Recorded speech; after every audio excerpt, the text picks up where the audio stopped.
Our relationship with Indonesia is massively underdone. This country of more than 230 million people just to our north is developing and becoming richer very rapidly.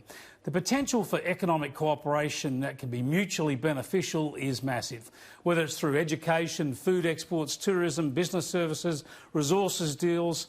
We're going to get closer and we ought to hurry up about it. It'll be good for us and for the region.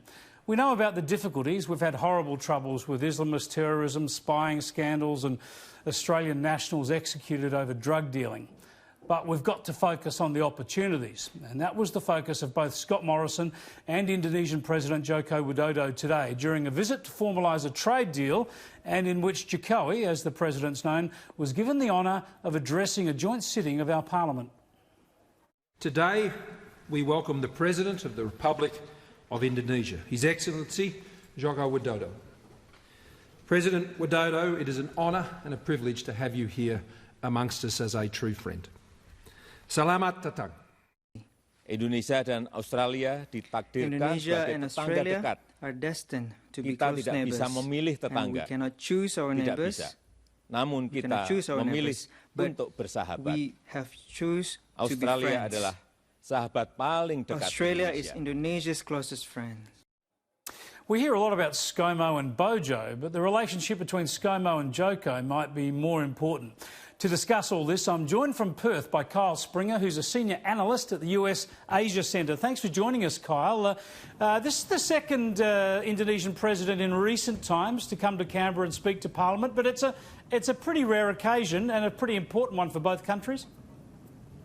Yeah, that's right. It's been 10 years since the last visit of President Susilo Bambang Yudhoyono in 2010, and there's been significant improvements in the Australia-Indonesia relations since then. Yeah, I think there's been some difficulties since then as well. There have been some troubles in that intervening period. And I think this is the trouble with our relationship with Indonesia. It's often seen, at least publicly, through the prism of the problems. It'll be the terrorist attacks, it might be the live cattle trade, the drug issues and executions. That spying controversy was highly difficult for Australia.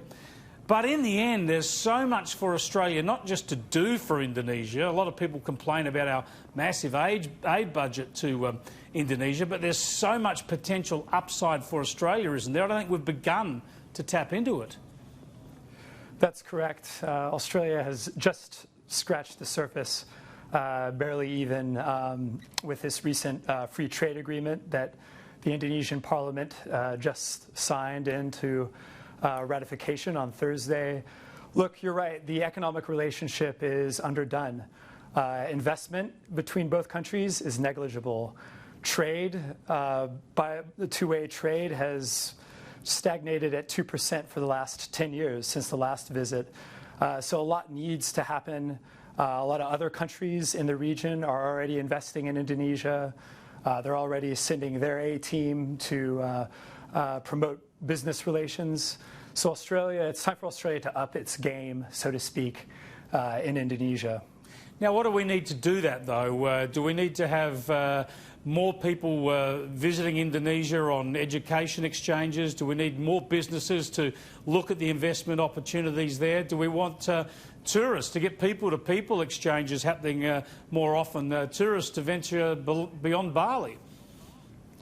The answer is yes to all those, but a big step is the Indonesia-Australia Comprehensive Economic Partnership Agreement, this free trade agreement we've been talking about.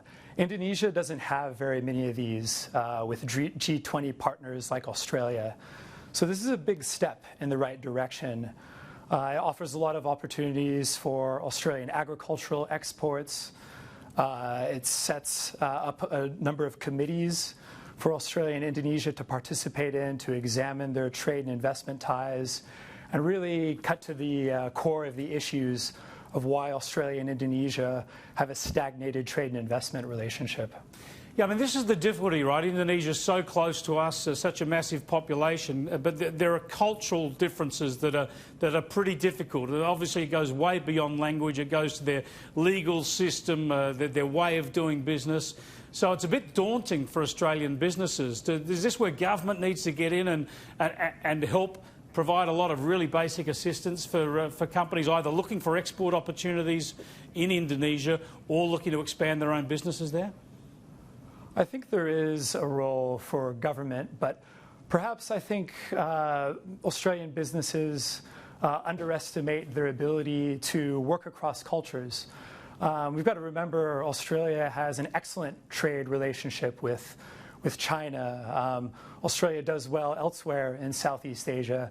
So I think it's just building businesses' confidence to do business, to do work in Indonesia, and also promote a narrative of prosperity in Indonesia, a list and an understanding of the opportunities that Indonesia presents rather than a litany of the challenges.